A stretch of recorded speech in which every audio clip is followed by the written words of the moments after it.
саламатсыздарбы? Эмесе Геошондо программасы.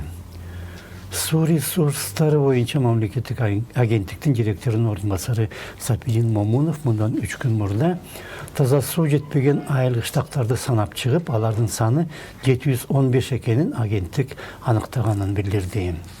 Өлкөдө 453 айыл аймак, алардын ар биринде 2-ден 6-га чейин айыл бар. Мисалга Ош облусунун 80 аймагына 470 айыл кирет. Таласта болсо 30 айыл аймагында 90 айыл бар. На сегодняшний день у нас республика насчитывается 1800. Бүгүнкү күндө республикабызда 1812 айыл кыштак бар. Алардын ичинен 653 айыл таза сууга муктаж. Бул айылдар таза суу жеткирген система менен камсыз боло элек. Советтик мезгилде дагы аларда иче турган суу болгон эмес. Кээ бир башка айылдарда андай система 1950-1970 жылдарда курулган. Андан бери 100 жыл өттү. До 70-х годов прошлого столетия. Өлкөнүн 1800дөн ашык айылынын 715-inde же 40%-ында таза суу жок экен. Момуновдун айтымында үстүбүздөгү жылдын 7 айында 15 айылга суу жеткирилди. 18-жылдан бери болсо бардыгы болуп 122 айыл кыштак таза суу менен камсыз болгон. Демек, бир айдын ичинде орто эсеп менен 2-3 айылга суу курулары жаткырылат. Жаман эмес көрүнөт, бирок мындай ылдамдык менен 715 айыл суу менен 20 жылда гана камсыздалат экен. 16-жылы Кыргызстандын 27 айылына таза суу жеткирүү үчүн Ислам өнүктүрүү банкы 1 миллиард 115 миллион сом бөлгөн. Ошол эле жылы 47 айыл үчүн Дүйнөлүк банк 2 миллиард 300 миллион сом чыгарган. Ошондо Кыргызстан тараптан болгон каржылоону санабаганда бир айылды суу менен камсыз кылуу үчүн 50 миллион сом кетет экен. Андай болгондо таза сууга муктаж 715 айыл үчүн бардыгы болуп 35 миллиард сом керек болот.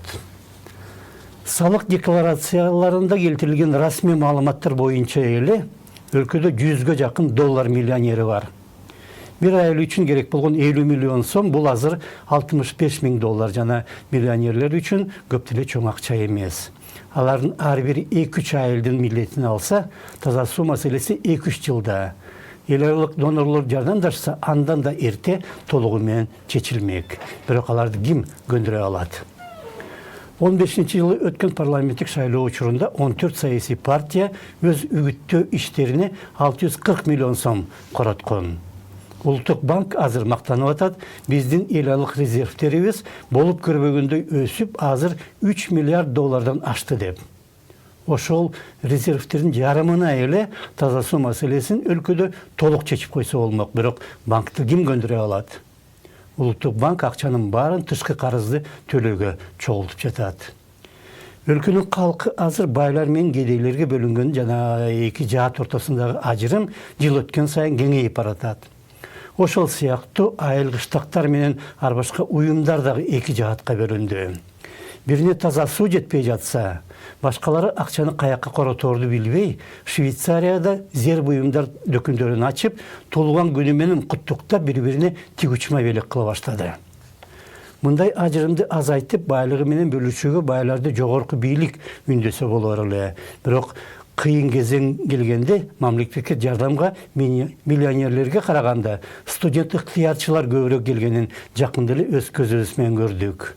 Айрым байлар болсо өз байлыгын дал ошол мамлекеттин эсебинен топтой баштаган. Чиновниктер болсо эмгиче салык чогултууну өз чөнтөгүнө буруп, өлкөнү карактоону улантууда. Калган ишти коррупция бүтүрүп жатат. 2001-жылы таза суу деген долбоор башталган. Аны ишке ашыруу үчүн Азия өнүктүрүү банкы менен Дүйнөлүк банк биригип 70 миллион доллар бөлгөн. Бир айылга 65 миң доллар коросо, ал 70 миллионго 1 миңден ашык айылга таза суу жеткирсе болмок. Айрым айылдарда суу мурда эле болгондуктан таза суу маселеси толук чечилмек, бирок долбоорду ишке ашырууга коррупция жол берген жок. 2009-жылы биринчи жыйынтыктар чыгарыла баштаганда 500 айылга суу жеткирилди деп айтылганы менен иш сапаты өтө төмөн болуп, эбегейсиз коррупция ачыкка чыккандыктан бөлүнө элек 30 миллион долларды берүүнү токтотуп, Азия өнүктүрүү банкы долбоордон чыгып кеткен. Долбоор Арис агенттигине берилген. Ал болсо дароо эле таза суу менен камсыз болуу элек айылдардын саны 1,5 миң экен деп эсептеп чыккан. Эми болсо биз андай айылдарды кайра санай баштадык. Кеп ошондо саламатта калыңыздар.